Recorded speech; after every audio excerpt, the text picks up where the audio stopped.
Assalamualaikum warahmatullahi wabarakatuh.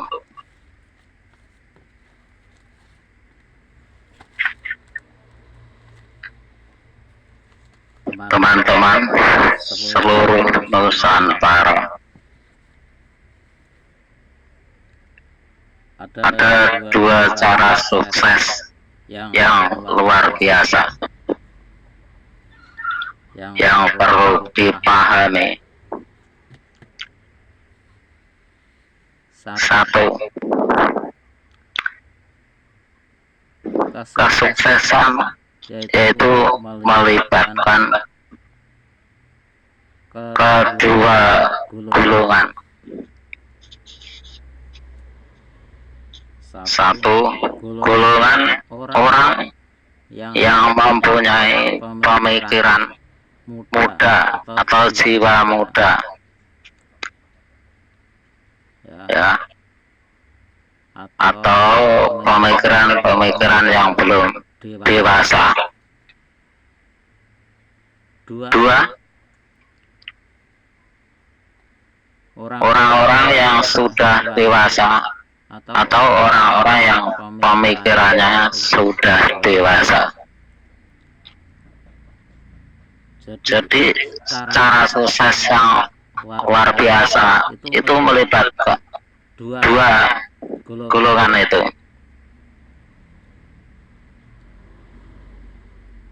Baik buruknya dua itu, tinggal bagaimana cara memahaminya.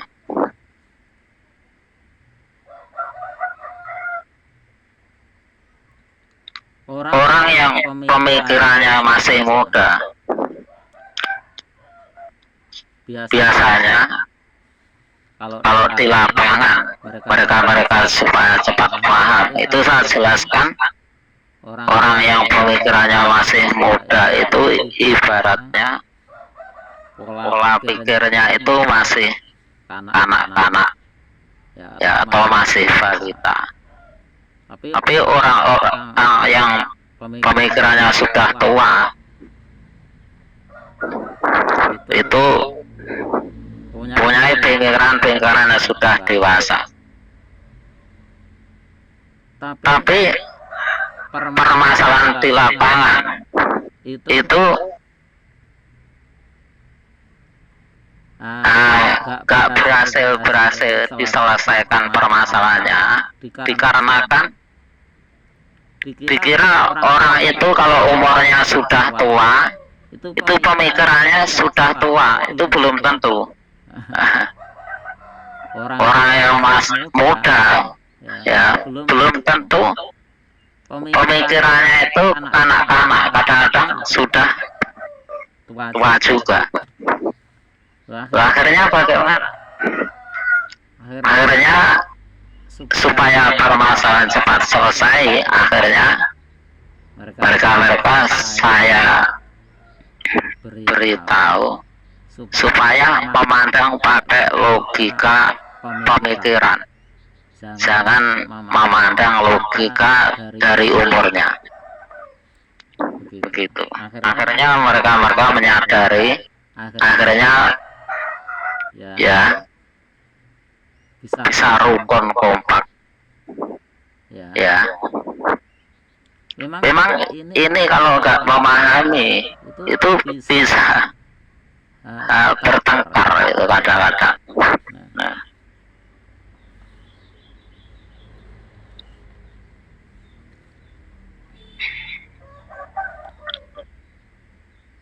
atau boleh saya terangkan begini.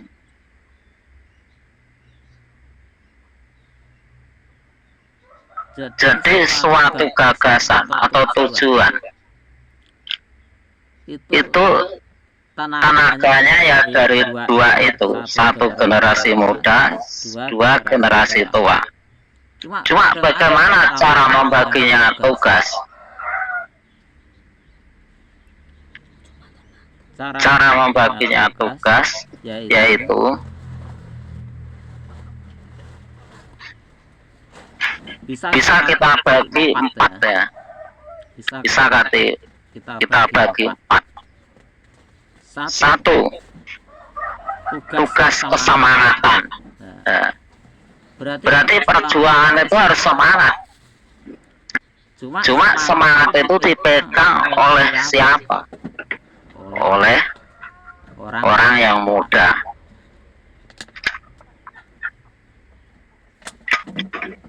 Nah, kesemangatan ini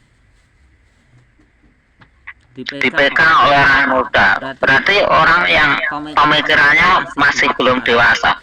Nah, tapi kan kesemangatan luar biasa. Nah, berhubung belum dewasa, itu harus ditolong oleh sebagai pemimpin. Pemimpin, ya. Pemimpin yang dia tipenya tipe pemimpin yang mempunyai tujuan menang. Jadi pemimpin itu yang penting memenangkan suatu tujuan. Cuma kelemahannya pemimpin ini dia kalau nggak tahu manajemen. Nah, makanya dibantu oleh orang yang mempunyai kemanajemenan. Nah, orang yang punya kemanajemen itu kelemahannya apa? Yaitu kadang-kadang mutung kalau menghadapi permasalahan. Ya. Mutung itu bahasa Indonesia apa? Udah putus asa. Nah, itu makanya dicarikan oleh orang yang mempunyai tipe pendamaian. Nah, bisa mendamaikan. Lah, tipe pendamaian ini kadang-kadang semangatnya kurang karena nggak punya uang ya damai, ya. Apa itu nggak semangat ya damai. Nah, itu perlu dibantu oleh pemuda-pemuda itu yang semangat.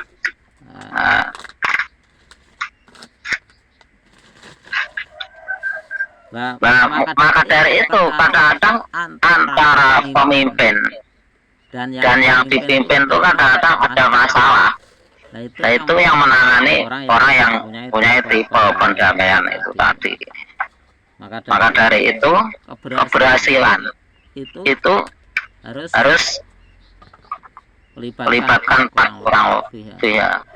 Jadi tipe semangatan dipegang oleh orang-orang yang muda ini, terus kepemimpinan dipimpin orang yang punya tipe kepemimpinan, terus pendamaian dipegang oleh orang yang punya tentang pendamaian, kemanajemenan. Itu akhirnya bisa sinergi karena nggak ada yang namanya orang pemimpin itu meliputi segalanya, enggak. Dia hanya bidang kepemimpinan saja. Begitu. Makanya contohnya keluarga saya kan saya juga bikin begitu, ada tenaga 4 itu. Nah, jadi dalam pemerintahan itu sebetulnya seperti itu juga. Memang cuma kadang-kadang nggak diterangkan langsung, tapi prakteknya seperti itu.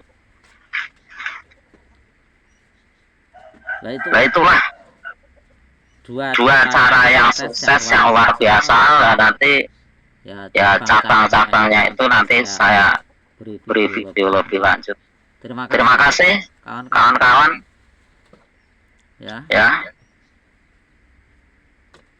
Caranya ya untuk supaya kerjasama terkait, seperti ibaratnya bangunan itu kalau belum dipasang itu malah banyak perawatan, ya. Kayu kalau belum dipasang banyak rawat, pasir belum, tapi kalau sudah dipasang di situ saling menguatkan. Manusia juga begitu, 4 itu tadi kalau belum disatukan itu banyak peralatan. Tapi kalau sudah disatukan, itu saling mengisi, saling menguatkan, saling membantu. Itulah perjuangan yang luar biasa, baik tingkat keluarga atau tingkat pemerintahan, mulai bawah sampai tinggi. Cuma pemerintah kadang-kadang gak merincikan seperti itu. Ya mungkin dirincikan tapi di forum-forum tertentu. Ya. Tapi secara umum mungkin gak perlu disiarkan. Karena asal walaupun gak disiarkan seperti ini yang jelas, yang penting kerjanya semua seperti ini kan sudah berhasil, kecuali kan forum-forum tertentu yang perlu dijelaskan. Terima kasih. Ya silahkan like, share, dan komen. Tanya tulis di kolom komentar. Ya, tombol loncengnya supaya mendapat video-video selanjutnya, atau scroll ke bawah. Atau itu ya, di bawah video ada tulisan selengkapnya. Scroll ke bawah. Kemudian ada video, kemudian lihat di atas, lihat ada video pendek dan panjang, langsung putar satu persatu. Ya, sekian teman-teman. Terima kasih. Assalamualaikum warahmatullahi wabarakatuh. Semoga yang menonton video ini bisa memahami sebetulnya hidup ini apa, yang diberi keberhasilan Tuhan Yang Maha Esa itu bagaimana, supaya bisa memahami di video-video saya yang lain lebih jelas keterangannya. Terima kasih. Assalamualaikum warahmatullahi wabarakatuh.